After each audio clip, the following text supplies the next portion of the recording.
Express, an international courier service.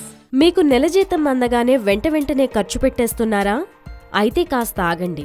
జీతం చేతికి అందగానే మీరు చేయాల్సిందొకటుంది.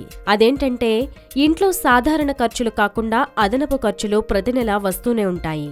దీనివల్ల ధనం నష్టపోవడమే కాకుండా ఇంట్లో ఆర్థిక చికాకులు వస్తుంటాయి. ఇందుకు కారణం ఇంట్లోని ప్రతికూలమైన వాతావరణమని జ్యోతిష్య నిపుణులు అంటున్నారు. అందుచేత ఇంట్లో ఉండే ప్రతికూలమైన వాతావరణాన్ని తరిమికొట్టాలి. అందుకేం చేయాలంటే నెల జీతం చేతికి అందగానే ఆ ఇంటి స్త్రీలు తొలుత ఉప్పు కొనాలట. కానీ శనివారం మాత్రం ఉప్పు కొనకూడదట.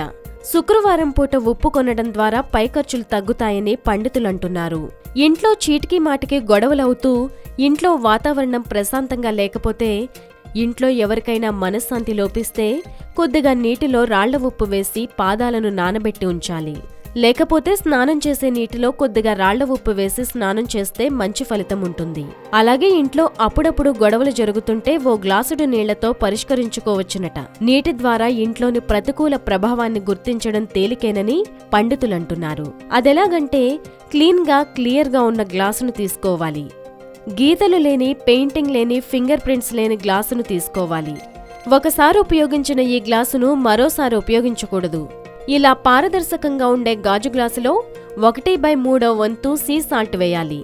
తర్వాత అందులోనే వెనిగర్ వేయాలి.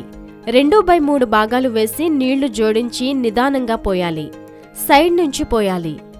గ్లాసులో ఉన్న ఉప్పు, వెనిగర్ పదార్థాలు కదలకుండా నీటిని నింపి ఇంట్లో ఏ చోట ప్రతికూల శక్తులున్నాయని భావిస్తున్నారో ఆ చోట ఈ నీటి సీసాను ఉంచాలి. ఈ గ్లాసును ఎవరికీ తెలియకుండా ఉంచాలి. 24 గంటల తర్వాత ఈ నీటిలో ఎలాంటి మార్పులు లేకుంటే ఆ నీటిని బాత్రూంలో పారబోసి గ్లాసును క్లీన్ చేయాలి. ఇలా 5-6 సార్లు చేస్తే ఇంట్లోని ప్రతికూల శక్తులు తొలగిపోతాయని పండితులంటున్నారు.